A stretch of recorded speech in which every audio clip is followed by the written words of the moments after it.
Aujourd'hui, on va parler d'un manga mignon, mais pas que.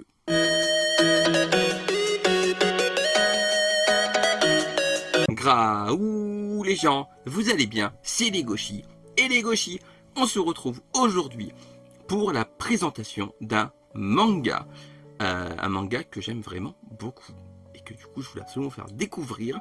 Il s'agit de Le Voyage d'Ours Lune.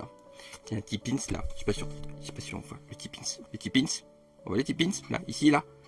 Voilà, le petit pins. Du coup, Le Voyage d'Ours Lune, il s'agit d'un manga de H.O. tout simplement, sorti en France aux éditions Rue de Sèvres, donc collection Le Renard Doré. Il s'agit d'un one-shot vendu chez nous au prix de 9,90 €. Et du coup, de quoi que ça parle? Le voyage d'Ours Lune. Las des jours qui passent, Ours Lune vit et se promène toujours en solitaire, jusqu'à ce qu'une petite corneille égarée vienne lui tenir compagnie. Tous deux font alors route ensemble, le temps que le premier rejoigne ses congénères et que la seconde rallie le chemin du retour. Traversant montagnes, flots et forêts, rencontrant cerfs, hiboux et sangliers, les deux voyageurs se rapprochent de leur but. Mais trouveront-ils vraiment ce qu'ils cherchent? Alors on va déjà commencer par l'aspect de l'œuvre qui m'a sauté aux yeux. C'est le cas de le dire, l'esthétisme de l'œuvre. Les dessins sont vraiment mignons. Mais alors, bon d'accord, j'arrête. C'est un style qui n'est pas sans rappeler les bandes dessinées qu'on lisait quand on était plus jeune. Je dis ça, j'ai l'impression d'avoir 50 piges, mais vous avez un peu compris l'idée. Et ça tombe bien, Le Voyage d'Ours Lune se destine à toute la famille. Les dessins sont vraiment mignons, tout choupi. Il y a vraiment une patte que j'aime vraiment beaucoup. Ça rappelle un peu les films Disney, vous savez, quand ils faisaient des bons films. Et du coup, c'est c'est vraiment un esthétisme qui peut plaire, on dirait Titeuf, qui peut plaire à tout le monde. Et en plus de ça, c'est un manga qui est une œuvre familiale, comme je l'ai dit. Mais familiale d'un point de vue japonais. Parce que oui, là où nos œuvres pour tout âge chez nous ont tendance à être un peu niaises, sans être dans le terme péjoratif, ils vont être moins enclins à traiter des thèmes un peu durs, même s'il y en a, bien évidemment, mais je ne généralise pas, mais on va dire que dans le point de vue japonais des œuvres jeunesse, traiter des thèmes matures et sombres, c'est plus courant. Le Voyage d'Ours Lune en fait donc partie. C'est une œuvre qui est mignonne, mais qui va traiter de thèmes qui sont, eux, plus matures. Sans être non plus en train de tomber dans un truc pour adultes, voilà, c'est pas non plus de la violence, c'est juste les thèmes matures. Le Voyage d'Ours Lune m'a fait pleurer. Parce que clairement, on est là face à une œuvre jeunesse, mais pas que. Il va traiter des thèmes plus profonds qu'il n'y paraît, notamment dans sa dernière moitié. Parce que oui, c'est une histoire qui est évolutive, c'est une histoire qui est vraiment bien écrite. Le Voyage d'Ours Lune et de la Corneille est divisé en chapitres qui sont eux-mêmes divisés en sous-chapitres. Ça permet de faire dans leur voyage des petites ellipses et d'avoir un rythme qui est parfaitement maîtrisé et agréable à suivre. Les sous-petits chapitres se suivent néanmoins, on voit le voyage dans l'ordre. Et on voit aussi des rencontres lors de ce voyage, comme dit dans le synopsis un peu plus tôt. Ces rencontres sont tantôt drôles, tantôt juste, ils aident Ours Lune et Corneille à aller jusqu'à leur objectif. Ils rencontrent plusieurs animaux qui sont plus ou moins aidants, on va dire ça comme ça. Et en plus, c'est des animaux qui permettent aussi d'aborder des caractéristiques de ces derniers de temps en temps, sans être dans le manga purement éducatif, mais ça reste agréable. Ours Lune et la Corneille sont deux personnages qui sont très attendrissants. Vraiment, ils sont écrits pour être appréciés par le plus grand nombre. Et je sais pas comment on pourrait faire de toute façon pour ne pas les apprécier.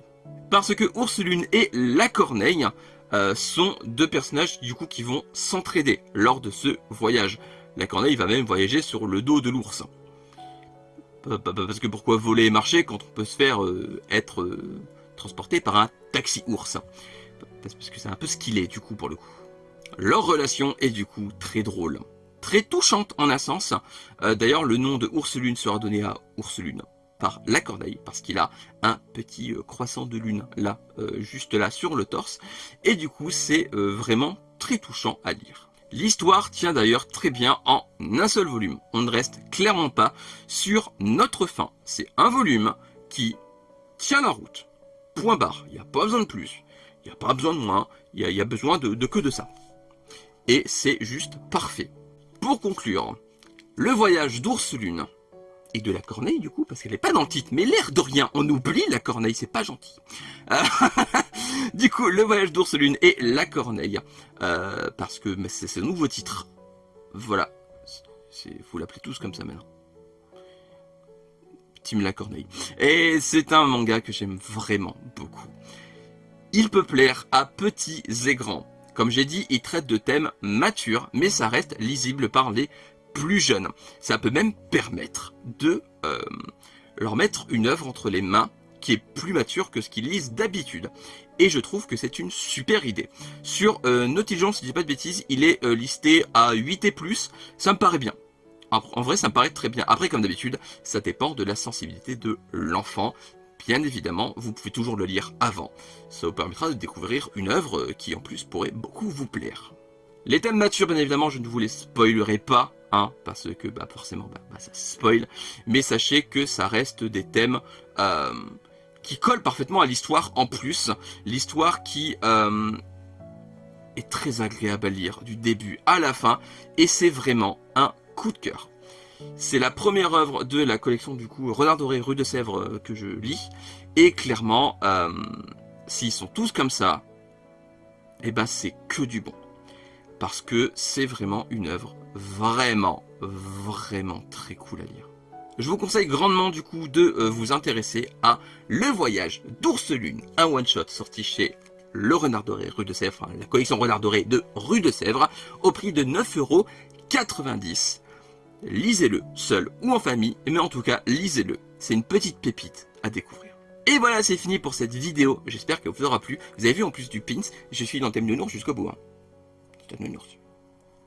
On est très ursidés chez les gauchers aujourd'hui. Et du coup, et voilà, c'est fini pour cette vidéo. N'hésitez pas à me dire en commentaire si vous connaissiez le voyage d'Ourselune, si je vous ai donné envie de le lire, parce que j'espère vraiment que je vous ai donné envie de le lire. Parce que vraiment, il faut le coup. J'ai pas trop parlé de l'édition en elle-même, j'en parlais vite. Mais là, vraiment, elle est vraiment qualitative. Hein. Il y a vraiment un effet au toucher qui est très agréable sur la couverture. Et il n'y a aucune bavure, rien. C'est franchement, l'édition est nickel. En plus du coup d'être à un prix plus qu'abordable. Donc dites-moi tout ça en commentaire. Et dites-moi également si vous avez récemment mangé du miel. Parce que oui, quitte à rester dans le thème ursidé, restons-le jusqu'au bout. Et comme d'habitude, n'hésitez pas à me suivre sur mes différents réseaux, Instagram, TikTok, comme d'habitude, vous avez l'habitude. C'est dans la barre d'infos du descriptif. Juste en dessous, il y a tous les liens, parce qu'il y a tous les liens. Voilà, je ne peux pas dire plus que ça. Et comme d'habitude, likez, partagez la vidéo, abonnez-vous et activez la cloche pour ne rien rater, parce que si vous ratez des trucs, c'est pas bien, c'est pas gentil. Voilà, et en plus, Ourselune, il va être triste. Vous voulez pas rendre... Regardez, vous voulez pas le rendre triste. Hein, vous voulez pas le rendre triste. Vous avez vu, ça bouille. Hein? Je fais des menaces maintenant. Comme d'habitude, lisez des mangas, regardez des animés, jouez à des jeux vidéo, mangez des pommes, parce que c'est très bon, les pommes, et mangez du miel. Oh, des pommes au miel. Oh, c'est bon, les pommes au miel. On se retrouve bientôt pour une nouvelle vidéo. D'ici là, prenez soin de vous, portez-vous bien. Je vous fais des graou les gens. À la prochaine. Bye bye. Tchou. Les gauchis là, j'ai oublié les gauchis. Tchou tchou.